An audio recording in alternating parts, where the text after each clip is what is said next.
us some money! Hello friends, hello strangers. Well, it's time to make another attempt at supplying a regular stream of content with another episode review of The Owl House. I don't exactly have an opening thesis to present, so lick, comma, subside or whatever, let's begin. Today we're going to be talking about episode 2 of the show, Witches Before Wizards. Now I have the sneaking suspicion that if you were to ask a fan of the show what their favorite episode is, odds are this wouldn't be it.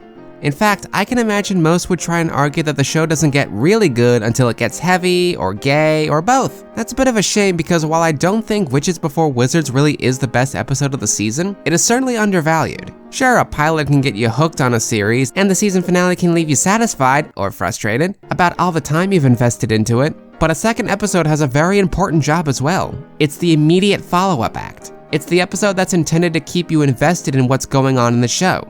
That's a very important job for how little recognition such an episode often receives. So already this episode has to do quite a bit to prove to audiences that it didn't just waste all its good stuff for the pitch. And as far as execution goes, I would say that it pretty much stuck the landing. Like a lying witch and a warden, I'd say Witches Before Wizards is even better than I remember from my initial viewing. Before we delve too deeply into this, I just want to show this bit from the intro, as this is the first episode that properly unveils the opening theme for the show.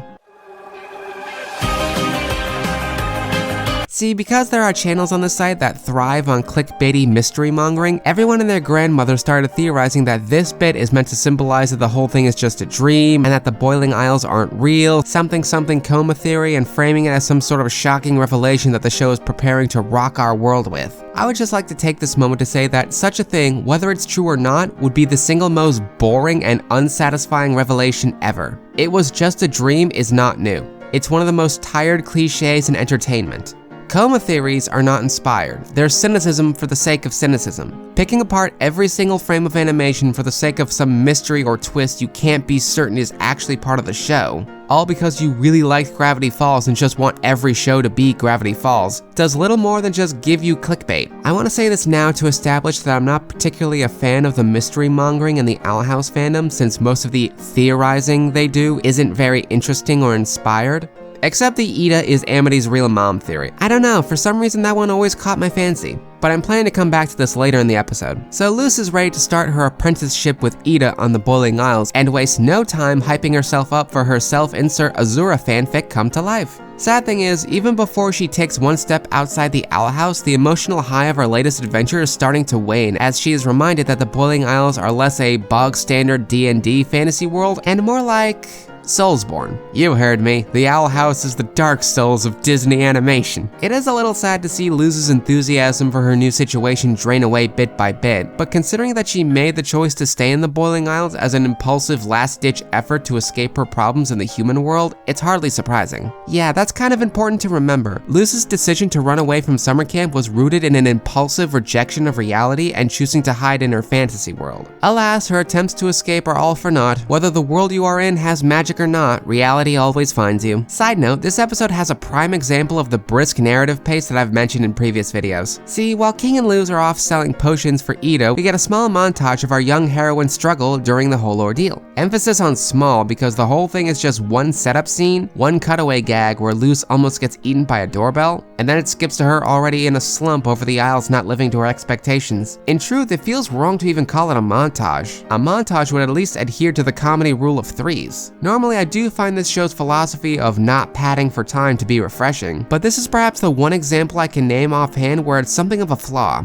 I mean, it's little more than a quibble, but it felt important to bring up. Let this be a reminder to all aspiring writers. There's no surefire one way to ever write a good story. Narrative structure is like traits in Fallout. They each have their strengths and their drawbacks. Anyway, we get to the meat of the episode when Luz meets the wizard who decides to send her on a magical quest, claiming that she's the chosen one and using every tired fantasy cliche to sucker Luz in. What's great about this is that almost immediately there are red flags all over this situation. The episode has no qualms about telling the viewer that something is amiss. We go from seeing Luz being swept up in the fantastical wish fulfillment quest to Ida and King following after her and seeing the truth of her situation situation where the veil has been lifted. Luz is caught up in the illusion just long enough until the trap is sprung and the puppeteer has her, Ida, and King in his clutches. There's very little actual mystery to what's going on. We know that Luz is being lured into a trap even if we don't know exactly who's doing the trapping or why. In a series that sells itself on being a fantasy horror, we really see the horror element in this episode. Of course, Luz either doesn't notice all these red flags or just flat out ignores them and goes along with it in spite of both Ida and King telling her that the whole situation is a huge fucking crock. Why? Because the wizard and everyone she meets on this quest is telling her everything she wants to hear. It doesn't matter to Luz that these whimsical sights she's seeing run in direct contrast to what she's already seen the Boiling Isles to be. It doesn't matter that the two people who gave her room and board are telling her that this is all a hoax. The magic man is jingling the keys in front of her, and so she's going to follow,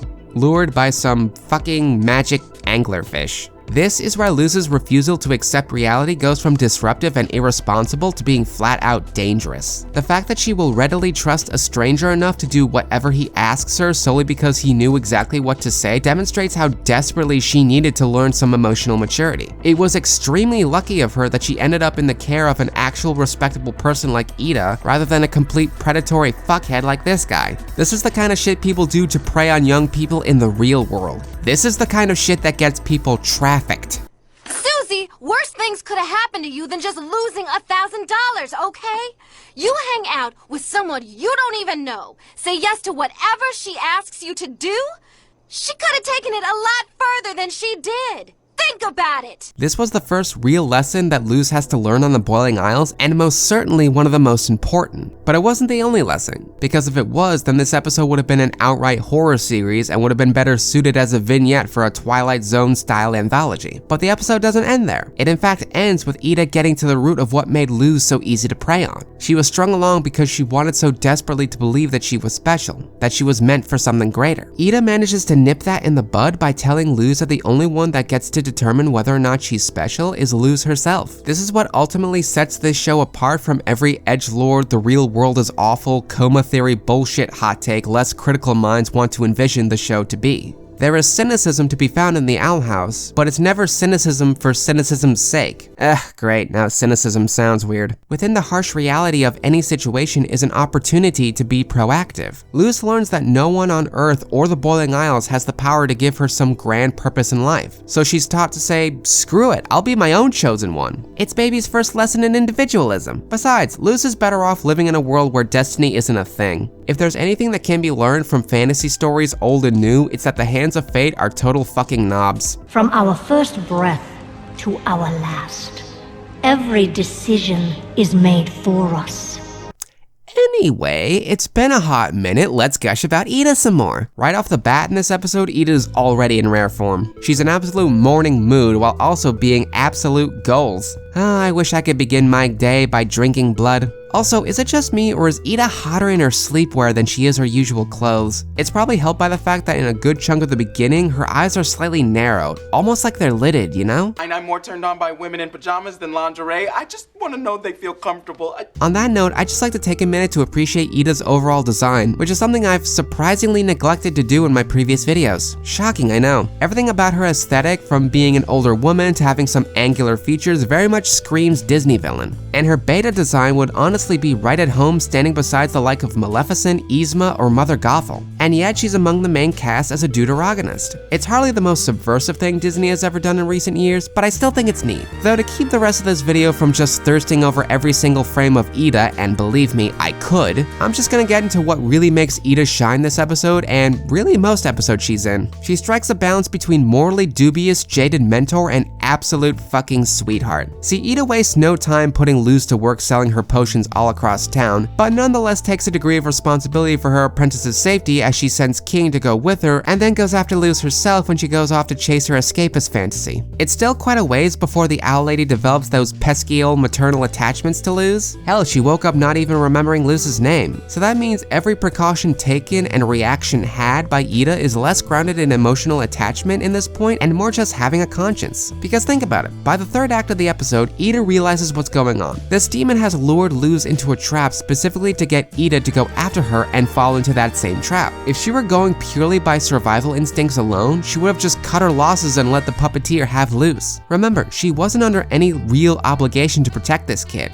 There were no consequences for her to face other than just losing a newly gained, dubiously qualified apprentice. She's risking a lot more by going after the puppeteer to try to save Luz. And she does it anyway. Why? Simply put, she's just good people. And then, when the danger is over and Luz is visibly crestfallen by the whole affair, Ida goes out of her way to lift her spirits when she could have just as easily went, "Yeah, life's a bitch, now get the hell out of my house, you're more trouble than you're worth." Even before she became a good mom, Ida was always a good person. It's a real showcase to how, despite being an individualist, Ida is never an objectivist. There's neither any legal obligation nor any Ayn Rand measure of self-serving bullshit that leads Ida to try and protect Luz. She does it because she believes it's the right thing to do. Full stop. On that note, let's consider exactly what it is that makes Ida so different from the predatory puppeteer besides, you know, having a conscience. Because on paper, you could pull the "you and I are the same" villain spiel when it comes to the both of them. Sure, they're both shady business people who Luz latches herself onto to fuel her own escapist fantasies, but that's more or less where the similarities end. Where the puppeteer sought to deceive Luz and prey on her desire to be special, Ida is seldom ever dishonest with her. The one time she lied to Luz at this point of the show was when she made up the nature behind King's crown to get her to join the heist in the last episode. And even then, she still upheld her end of the bargain and offered to send Luz back home. Ida was always very open and honest with Luz about what their situation was and what her apprentice was getting into. And when the reality of the situation became hard for Luz to swallow, Ida doesn't have to lie about anything to lift her spirits. She just encourages her to see things from a different perspective. God, I fucking love this witch. So yeah, Witches Before Wizards may not be the best episode of the bunch, but I honestly would consider it up there. And that's not just because I'm always thirsty for the Owl Lady. Anyway, stay tuned for the next episode where we meet two major players for the rest of the season. Toodles!